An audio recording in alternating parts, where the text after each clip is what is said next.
ரசூலுல்லாஹி ஸல்லல்லாஹு அலைஹி வஸல்லம் அவங்க படிச்சு தந்த ஒரு முக்கியமான ஒரு விஷயம் தான் இஸ்தஈனு பிகதாஇ ஹவாயிஜிகும் பில் கித்மான்.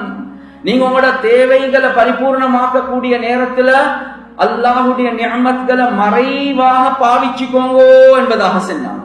ஏன்? நீங்க சில நேரத்துக்கு ஷோ ஆஃப் பண்ணுவீங்க, அந்த நேரத்துல அடுத்தவர்களுடைய கண்ணுல படுறது இருக்குதே, உங்களுக்கு கண்ணூரின் மூலமாக, உங்களுக்கு பொறாமையின் மூலமாக உங்களுக்கு சோதனைகள் வரலாம். நீங்க பாவம் செய்யவும் இல்ல, அநியாயம் செய்யவும் இல்ல, உறவுகளை முறிக்கவும் இல்ல, யாரையும் தரக்குறையாக நினைக்கவும் இல்ல. ஆனா உங்களோட லைஃப் ஸ்டைல் இருக்குது, அடுத்தவங்களுக்கு காட்டிக்கொண்டு வாழக்கூடிய நேரத்துல அவர்களுடைய கண்ணூர்ல நீங்க சிக்கலாம். எனவே ஹதீஸ்ல ரசூலுல்லாஹி ஸல்லல்லாஹு அலைஹி வஸல்லம் அவங்க சொன்னாங்க, மறைவான அமைப்புல அல்லாஹ்வுடைய நிஅமத்களை பாவிச்சுக்கோங்க. கண்ணியத்துக்குரிய சகோதரர்களே, நண்பர்களே, தின்ன போல, குடிக்க போல, வெளியே போல, எல்லாமே பேஸ்புக்ல, எல்லாமே இன்ஸ்டாகிராம்ல, எல்லாமே நாங்க பப்ளிக்ல காட்டுவோம். நானும் நீங்களும் யோசிக்கணும், பாக்குற எல்லாமே மாஷா அல்லாஹ், அல்லாஹ் இன்னும் பரக்கத் செய்யணும் என்றே பாப்பாங்களா? இல்ல இல்ல. கண்ணியத்துக்குரிய சகோதரர்களே, நண்பர்களே, சஹீஹான ஹதீஸ்ல வருவது, இன்னர் ஹதீஸ்ல வருவது, அக்ஸரு மன் யமூது மின் உம்மதி بعد قضاء الله وقدره بالعين என்பதாக ரசூலுல்லாஹி ஸல்லல்லாஹு அலைஹி வஸல்லம் சொன்னார். சஹீஹான ஹதீஸ்.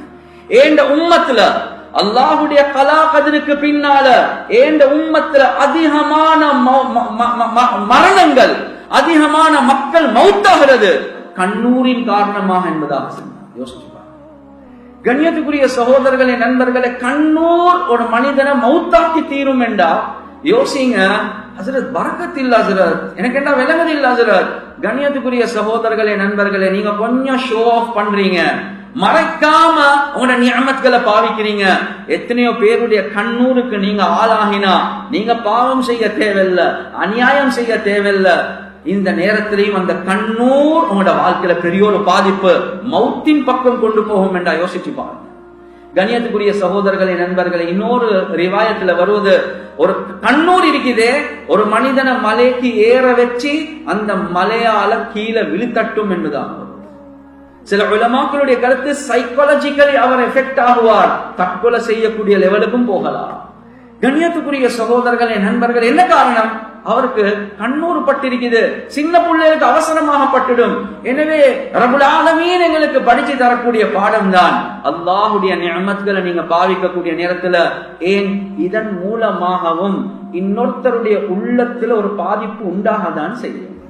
நாங்க விரும்பி அநியாயம் செய்யல, விரும்பி யாருக்கும் நோவிக்கல்ல, ஆனா அடுத்தவண்ட உள்ளத்துல ஒரு கஷ்டமான நிலைமையை நானும் நீங்களும் உண்டாக்குறோம். எனவே அது கண்ணூர், அந்த கண்ணூர் எங்களோட வாழ்க்கையில முசீபத்துக்கு காரணமாகும். எனவே கண்ணியத்துக்குரிய சகோதரர்களே, நண்பர்களே, சுருக்கம் என்ன? குர்ஆன் சுன்னா எங்களுக்கு செல்லுது, முசீபத் சோதனை நீங்க உங்களுக்கு தேடிக்கொண்டதுதான். எனவே பாவங்கள் இருந்து தூரமாகுவோம், அநியாயங்கள் இருந்து தூரமாகுவோம், உறவுகளை நாங்க சேர்ந்து வாழுவோம், யார பத்தியும் தரக்குறையாக நினைக்காம என்னைய விட சிறந்தவர் என்று நினைப்போம். அதே மாதிரி அல்லாஹ்வுடைய நிஅமத்களை மறைவான அமைப்புல பாவிப்போம். இந்த நேரத்தில் அல்லாஹ் சுப்ஹானஹு வ தஆலா எங்களுடைய புறத்தால நடக்கக்கூடிய பலகீனங்களை வச்சு அல்லாஹ் என்னைய சோதிக்காம, எங்களை சோதிக்காம அல்லாஹ் எங்களை பாதுகாப்பான்.